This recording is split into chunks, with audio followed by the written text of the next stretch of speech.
Mr. Hill, I just got given a sequence that seems to be increasing at not a constant rate, or not like a constant difference or a common difference. It doesn't look like I'm adding the same number each time, because if I go from 8 to 24, I'm adding 16. But if I go from 24 to 72, I'm adding 48. So there's no common difference. If this is the case, the next thing that we need to check for is a common ratio. So remember, for a geometric sequence, assuming this is a geometric sequence, the common ratio is the common multiplier. So what am I multiplying my first term by to get to my second? What am I multiplying my third term by to get to the fourth? And so again, we call this a common ratio.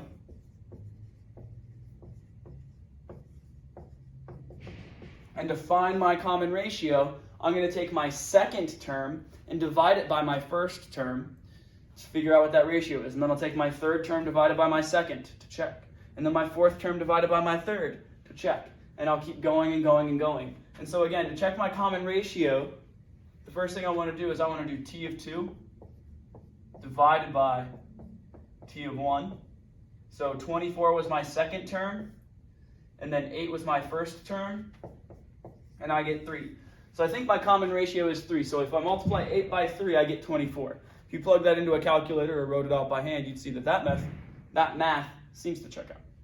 So then if I went ahead to check it and I did t of 3 divided by t of 2, and I look, again, I got 72 divided by 24. Now you can do it the long-handed way and try and figure that out, but that's all cool. But I'm just going to go ahead and tell you that, yeah, the common difference is 3.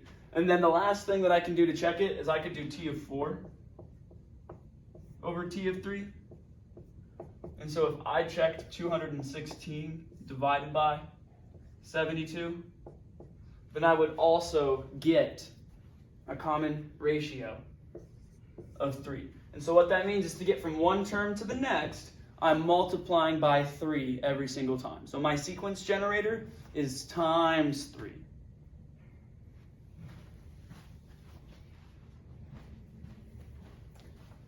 So I understood my common ratio when we were increasing, but now what if I'm given a sequence that seems to be decreasing?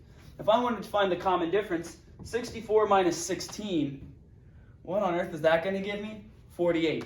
16 minus 4, though, is 12. So the rate of my decrease is changing. And so that makes me think that rather than an arithmetic sequence, I might have a geometric one. So to check, I'm going to try and find my common ratio. And so again, to find our common ratio, we did t of 2 over t of 1 first. In a general sense, do t of the latter term divided by t of the previous term when you have two terms that are side by side. So if I have 64 and 16, my first term and my second term over my first term. So I'm going to do 16 over 64. And then I'm actually going to go ahead and just write it out for you.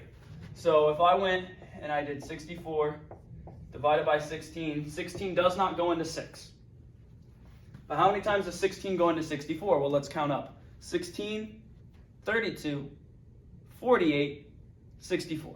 So 4 times, that equals 64. So it goes in 4 times. So right now, I think that my common ratio would be 1 over 4. Because 16 divided by 64 would be 1/4. 64 divided by 16 is 4. That let me know that 16 goes in 4 times. So when I simplify my fraction, or when you punch it into a calculator, you get 1/4. I want to check it again, though. What's t of 3 over t of 2? Well, that means I'm going to have 4 over 16. And so when we go to simplify our fractions, again, we just want to know, how many times does 4 go into 16? Well, 16 is 4 times 4, right? So if I divided the top and the bottom by 4, or if I just went to simplify, whichever way you want to look at it, my fraction is also going to be 1/4.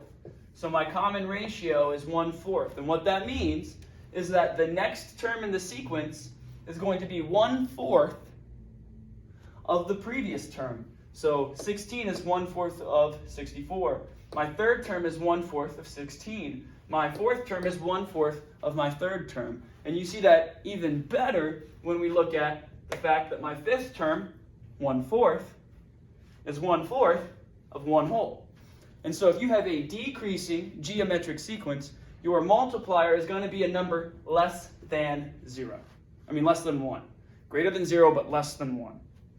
So again, my common ratio here was a fraction, or we all know that it could have been 0.25 as a decimal.